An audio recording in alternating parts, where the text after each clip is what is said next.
सहाफ़ियों की तहरीक का आगाज़ हो चुका है।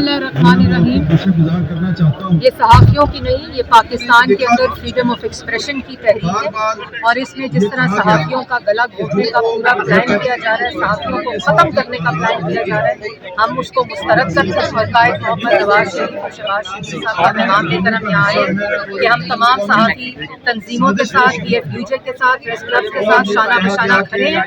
जहाँ हमारी सपोर्ट चाहिए होगी और पार्लियामेंट के अंदर इंशाअल्लाह इस काले कानून को पास होने नहीं देंगे।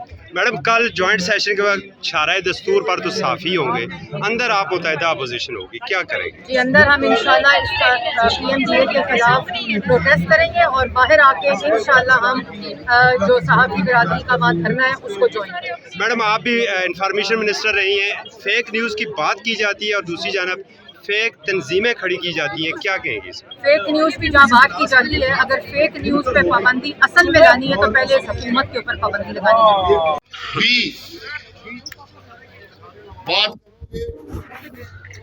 अपनी आवाज आवाम तक पहुंचाओगे तो तुम्हारा भी यही असर होगा। तो क्या कैमरा काफी नहीं था? क्या ये रातों में उठाना काफी नहीं था?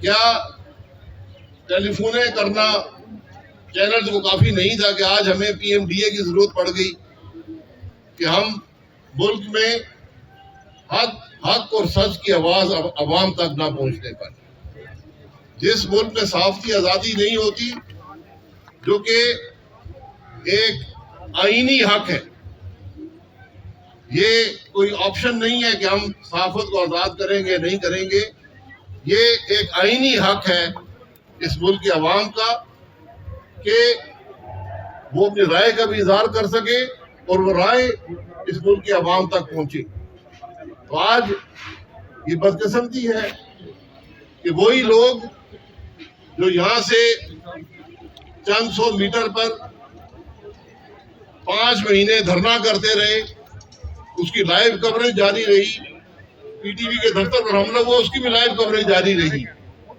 आज उसी मुकाम पर सैकड़ों पुलिस वाले डंडे लेकर खड़े हैं कि सहाफी जो एहतजाज कर रहे हैं उनको हम कैसे रोकेंगे।